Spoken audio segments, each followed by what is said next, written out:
So I'm just going to go through some of the off-screen contraptions in this level. Brain equals null.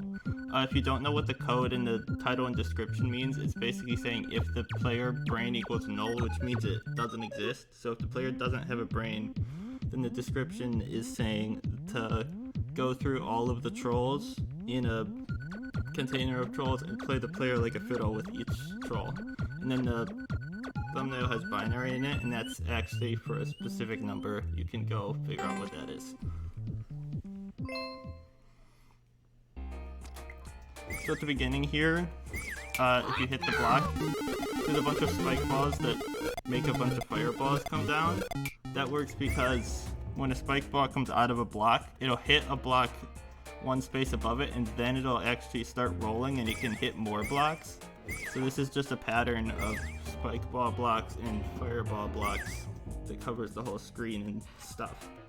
Then here, there's a cannon with a spike ball. A note block here with a big one. Up here, you can. So the trolleys, you're supposed to see this semi-solid, and you can also see this, which is triggered by the P-switch and doesn't do anything because the P-switch just drops the pokey. But you can also see the pokey.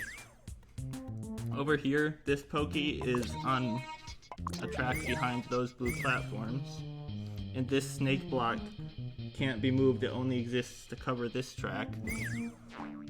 Here's the launcher. Then here, you might have noticed there's a semi-solid there, so you can't get the checkpoint, even if you dodge the boo ring. So, in this section, it was an intentional troll that you would stand right here and try to shoot an arrow and go in the door. Then, right here, this is actually just a jump off of the spike ball. There's a thwomp up here over a pile that you can just barely see from like this position. If I jump up really high, you can just barely see it. That's supposed to make you think that you're supposed to just jump over this to where these munchers are. But because of POWs having a range other than like the screen range, if something other than Mario hits it, these just won't die and you'll hit yourself.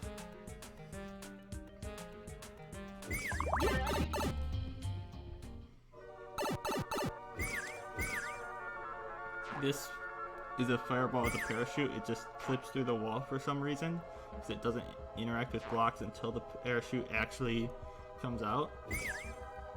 Then down here is just a spring on a note block and the bone shell, and these are ice coins, so the fireball triggers it.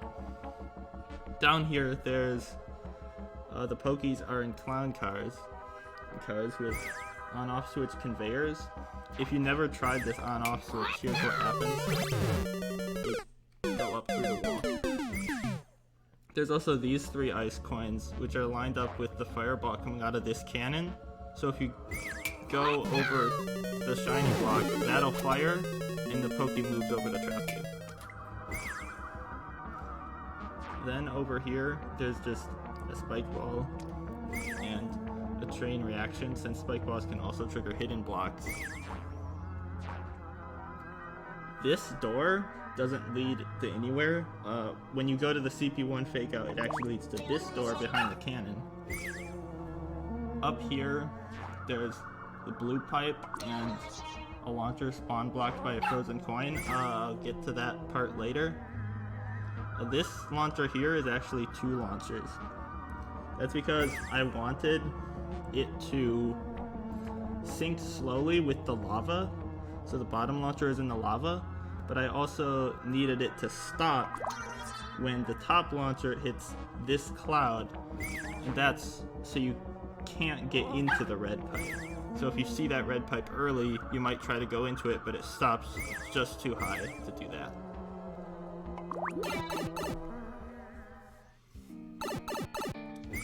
In here, you get the Link costume, and you can't dash through icicles. What's supposed to happen is you'll damage boost through here, and you'll be on this side, and the P-switch, it looks like you need to hit this P-switch, and the off-screen P-switch won't activate. That's because of this mechanism here. If you're small, the progressive power-up will hit that, and, well, it didn't work. This will hit the note block, push the muncher over, and block the mole from hitting the P-switch. But if you're Link, this will be a fire flower, won't move this, the mole hits the P-switch, and you fall.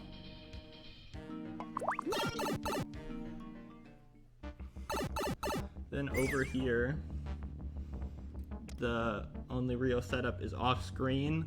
There's a bomb and a piranha plant that the thwomp hits when you hit this block, and that also makes the muncher fall at the same time.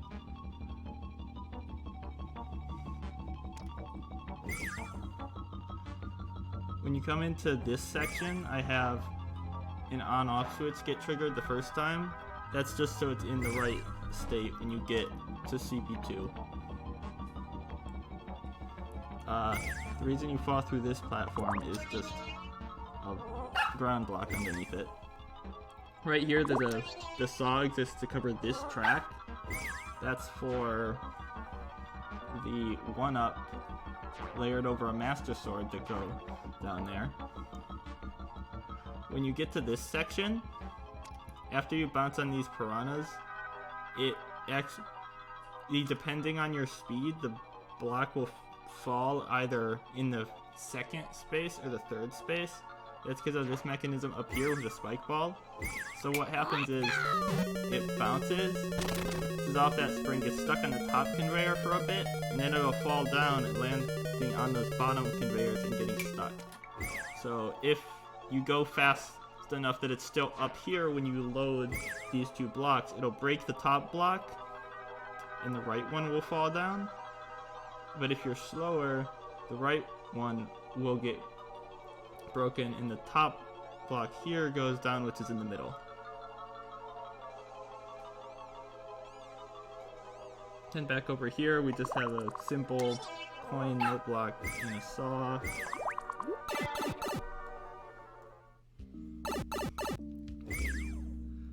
These three enemies you can't shoot with arrows, and this thwomp is on 2 cloud blocks. An interesting thing is that if I actually give myself Link, it's possible to... I can't do it. It's possible to jump and kill those enemies. You can actually get Link, but the door has spikes anyway.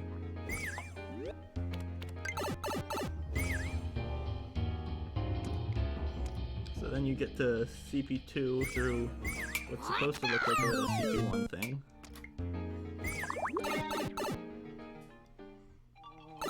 At CP2, there's no hidden blocks on this track, but they fall down from up here. The tracks are hidden behind those launchers.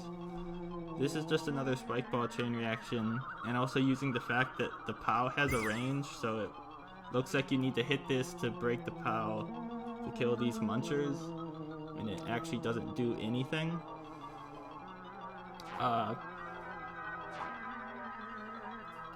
So, also in this room, there's a fireball at the top on a track. This goes over here and destroys this frozen coin right there. It'll melt that, and also this frozen coin that the muncher is sitting on. It melts those two things while you're just not paying attention in this room. And then a troll here that some people didn't fall for, or didn't fall for correctly, that once you ride this donut down and go in the pipe, what's supposed to happen is you try to jump up left, hit the hidden block right away, and you'll get sent back out this side and over here. So with this text, the only ice blocks that don't have coins in them are the ones making the word CP1, because those don't melt. These 3 launchers are spawn blocked and they're on a conveyor down here. Right here there is a block, there's a bomb that's on a block that gets destroyed the first time you load the room. Then the second time it'll hit this on-off switch after just a second, which makes this conveyor switch direction and drag you over. And it also makes these 2 blocks stop being solid just in time for this spike ball to fall through and break the wall. I also have a P-switch constantly getting triggered right here, that sets off the color changing sound effect to make the revealing text a bit harder to read at first. But also what it does is that when you come out this door will show you the checkpoint area, but since it's behind the launcher, you won't come out of it. But it would still show you this launcher right here. Since it's behind a frozen coin, the P-switch actually makes that a block, so it's still solid even though it got melted, and you still won't see that it exists. The cannon. Then over here, this red cannon just gets pushed down by a burner. Over here, the ending setup. So this is the complicated part. This swamp hits a POW as soon as you jump off the Goomba, and then if you jump high enough to get to the pipe, it'll hit this on-off switch. So the first time, it hits the switch, and this goes off. The switch basically just changes this block right here so that it's solid and despawns the launcher so you see it, and then it'll also despawn this spike ball at the top so the vine doesn't come down, and switches these two conveyors so the red cannon comes. Second time, it won't hit the switch because you don't go up there, and the launcher is here and the different one comes down in the vine. This thing right here with the spike ball, so you can't get close enough to the claw to drop it, but I have a 1-up on a muncher. As soon as the POW gets triggered, this muncher dies, the 1-up will hit the note block, and that actually knocks the spike ball out of the claw, and then it'll roll through the wall and break it.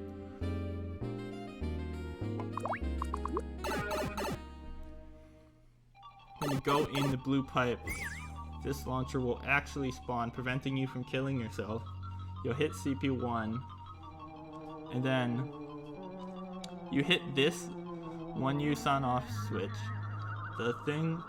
These launchers start sinking like normal, but because of the melted ice coin, this muncher will, after a little bit, hit a bomb, setting off the switch again and killing this. So that's how that works. And then in here, it's just a really mean troll with a muncher block that probably hate me for.